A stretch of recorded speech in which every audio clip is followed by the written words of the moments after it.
begin by condemning in strongest terms the wanton destruction of lives and property in some parts of Zamfara State, particularly the recent massacre of 35 innocent lives in Bangawad of Auranamo, the local government area. About 53 people were kidnapped, including women and children, who were held in captivity for over 4 months.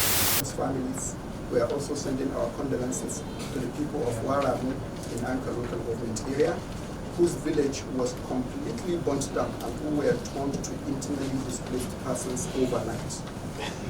And the people of Chede village in Safi local government over the killings and abductions and destruction that took place recently. The common theme in all these attacks is that there is a very loud silence from the part of the government, both state and federal.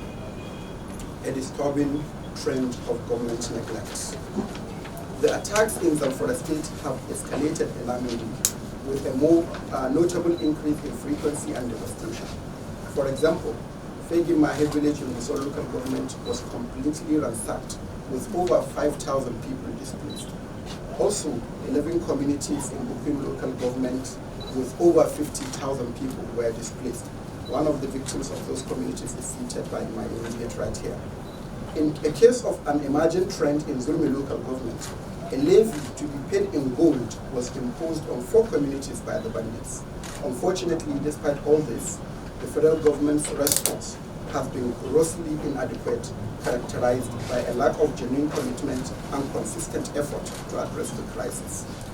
This inaction has effectively abandoned the people of the state to suffer at the hands of these atrocities. Stark contrast in government response.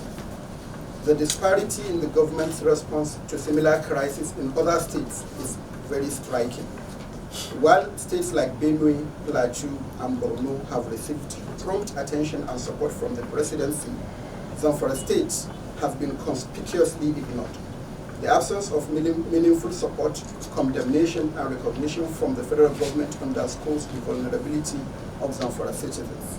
It raises serious questions about the government's priorities and commitment to protecting its citizens.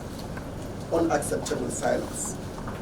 This lack of attention and action has severe consequences. It emboldens the perpetrators of these atrocities while leaving the people of Zamfara State feeling abandoned, forgotten, and without recourse. The government's silence is not just a passive oversight. It is an active contributor to the ongoing suffering and insecurity in Zamfara State. It is imperative that the federal government takes immediate and decisive action to address this crisis and ensure the safety and security of its citizens. The cycle has also observed the swift response by the presidency to the recent flooding in Adamawa and the bottom sharp in Niger State, which occurred on the same day as the Banga incident. Once again, Zamfara was overlooked, almost as if we are not part of Nigeria.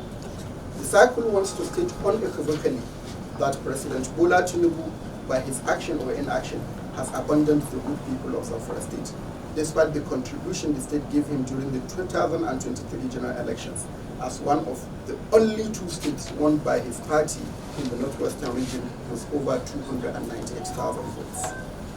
The people of Zamfara are beginning to question whether they have become third-class citizens in their own country. It seems the government has jettisoned one of its most fundamental responsibilities, the protection of the lives and properties of its citizens. As things stand, there are no deployed security personnel in over 80% of Zamfara hinterland, where close to 5 million people reside. This development has left the majority of the state's populace at the mercy of the bandits, leading to various communities